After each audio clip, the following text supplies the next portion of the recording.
In this episode, we're going to talk about an interesting solo RPG tool called the Hex Flower.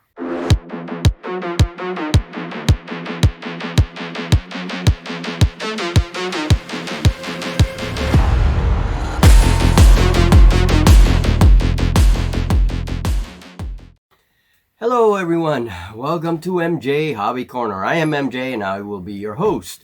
I am a scratch builder, role player, wargamer, and jack of all trades and a master of nothing. So, continuing on, if you want to help support the channel, you can join us on YouTube memberships. You can also check out our Patreon. And there's my little document at Wargames Vault, which is already out, September issue, where I discuss all kinds of do-it-yourself crafts for wargaming, for RPG, for, well, any number of things.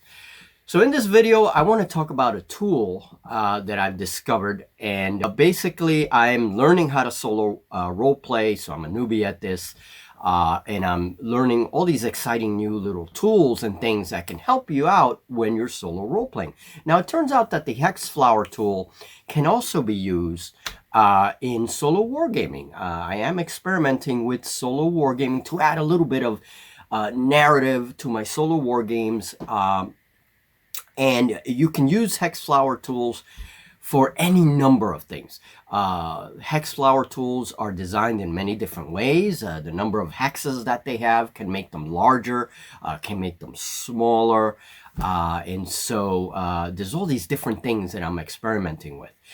So you can use them to determine weather, random weather when you're solo role playing. If you have a quest or a journey in your fantasy game, you use them to determine, let's say, weather, what happens every day in your journey. You can use them to determine the environments that you will be entering. There's a little system to work out. It works out almost like a little board game. That's the best way I can describe it. So the Hex Flower tool works very, very well. And I'm intrigued about this new tool. So for people interested in one, I'm going to show, this is not my design. You can find the information on goblinshenchman.com. I will have the link in the description box. But what I did, the only thing that I changed that's different is that I'm using heroscape tiles to actually make a Hex Flower tool that we can then play on and determine what this blackthorn forest is like, what kinds of encounters are going to come up.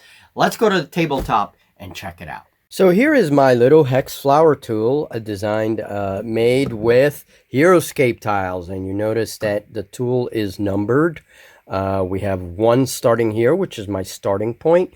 And we have an end point, which is the tip of the flower over here. That is my objective. That is where the quest, in the case of Easy D6, that is where the quest will end. That is where the boss is located, or whatever it is I have to solve. So once we get there, and we finish that hex, the quest is done. And so we're going to see how this works now. Okay, so I have a little 15 millimeter goblin here by Splintered Light Miniatures. And he's going to represent the entire party. It's going to represent all 4 individuals that are part of the party. This here is a little template. When we get lost, we'll have to roll on this little template. So we're going to keep that handy. And we have our D6s. So how does this work? Well, this is our little journey tool. So basically, Raza here is going to make a choice. The party is going to make a choice. We either go to hex number 2 or number 3, right, from our starting point. I'm going to say, because the blackthorn wood is a very difficult kind of terrain, we're going to give it a difficulty of 5+, according to Easy D6 rules, a 5+ difficulty to get out of each hex. Now, we have a little scout who is very terrified, and his name is Sputnik. And Sputnik's going to be leading the way. Now, despite the fact that he's terrified, he does know the area. He's been here before quite a few times. So, we're going to give ourselves a boon every time we reach an edge. So, again, according to Easy D6 rules. So we roll the dice. We have a boon. We choose the highest number. And, oh, miserable. So Sputnik has made a mistake. He's terrified. And we get lost because we failed to get out of the hex. We failed the 5+, okay? So we can roleplay that, you know. Sputnik's like, oh, I think it's this way. And no. We end up getting lost. And there's two things I can do for getting lost. One, it triggers an encounter. So we can roll on the encounter table that DM Scotty provides us with on the quest. Every quest has its own encounter table that is tailored to it. So when we get lost, it immediately triggers an encounter. Now, an encounter could be anything. It could be while we're lost and trampling around here, we find a wagon with goodies. Maybe a wagon covered in webs. Maybe we get attacked by giant spiders. You know, it can mean a number of things. So getting lost could be good or it could be bad. Mostly bad, I think. But either way, now what we have to do, because we got lost, is after we resolve any encounter that happens, encounters get resolved first, we roll again, this time randomly, and it gives us another edge, a random edge to get out of the hex. In this case, we rolled a 2, okay?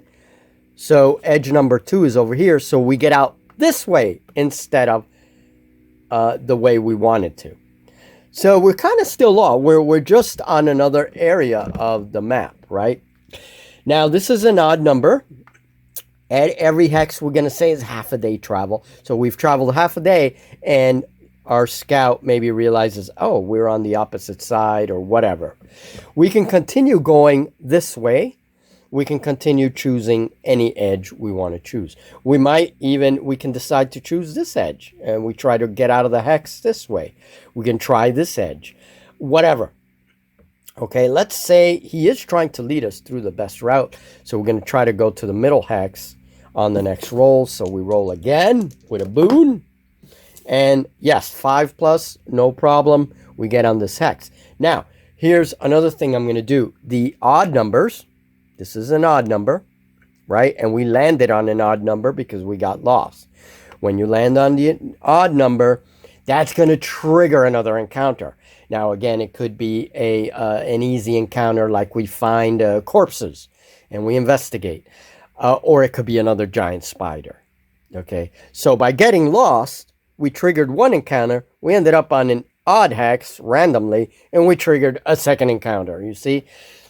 Now, eventually, we can rest anywhere we want. So after we've resolved any encounters, if we're injured or we need rest badly, we can rest, we can camp.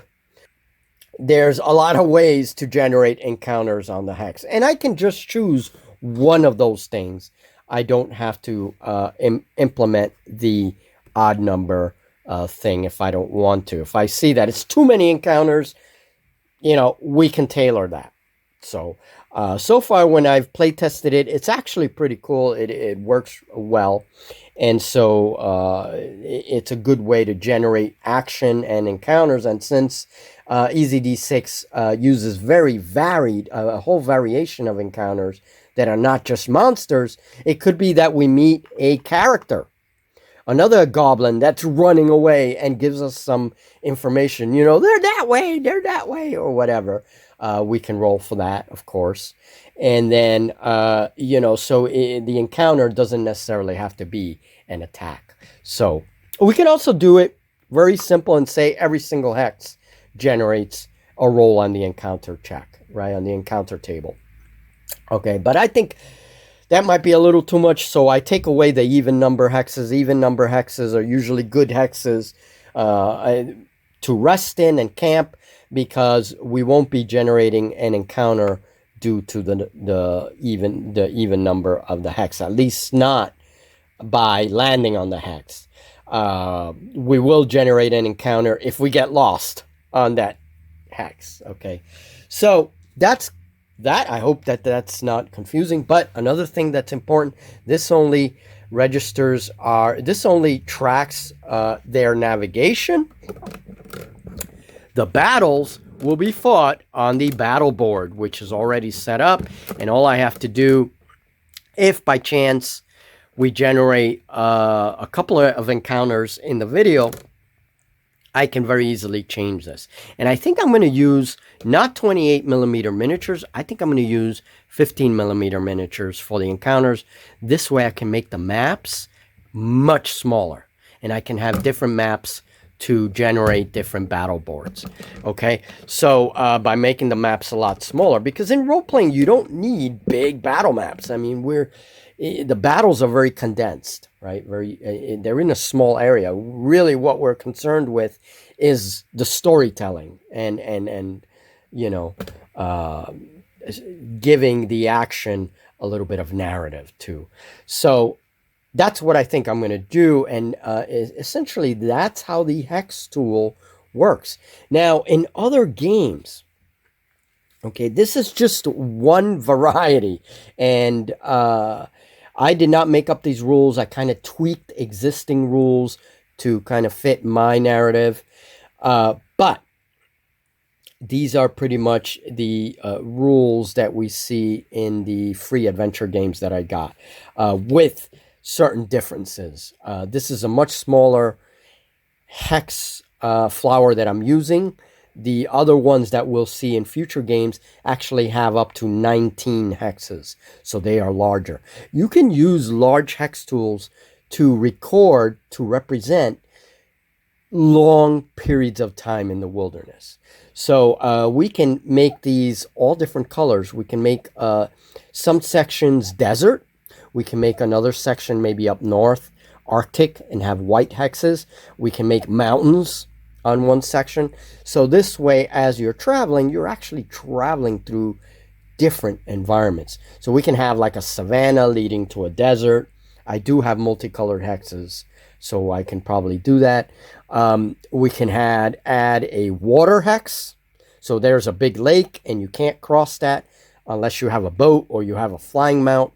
There could be a little island in the middle of that hex, right? Because we can use the numbers instead of the way that I used them in this little demo.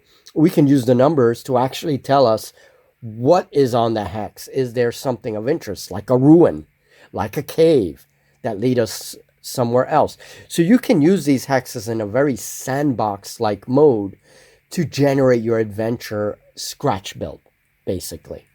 Okay, without a master map like I have here. So it's a very versatile tool, and we're going to explore it in many different capacities. One last thing, guys. One last thing, because this is important. So on the starting hex and on the end hex here, these edges are impassable. You cannot cross or leave the map through those edges, okay? So what happens if the party is in this hex, we get lost, we roll on the random template, and we get a 6. Now, we notice there's no hex here. It's empty.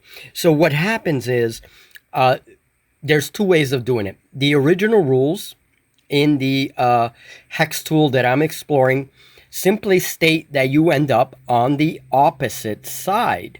Okay, so that would be there. So we got lost. Oh, crap. And now we're somewhere else entirely. Or if, let's say, we're down here and we go to this edge, right, random, and we get lost, and all of a sudden we end up on the opposite edge. So you want to do like, oh, actually, that's wrong. It would be here. Let me make sure. It's a straight line you do.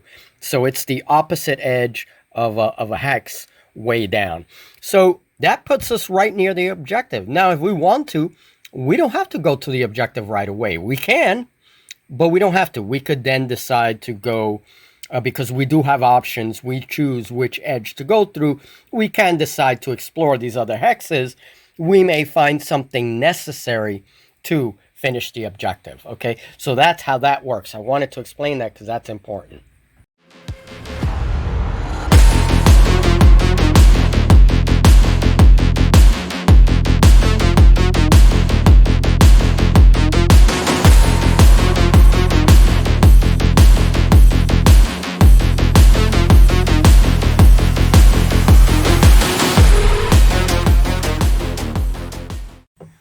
All right, folks, so I hope that has been useful in some way, shape, or form.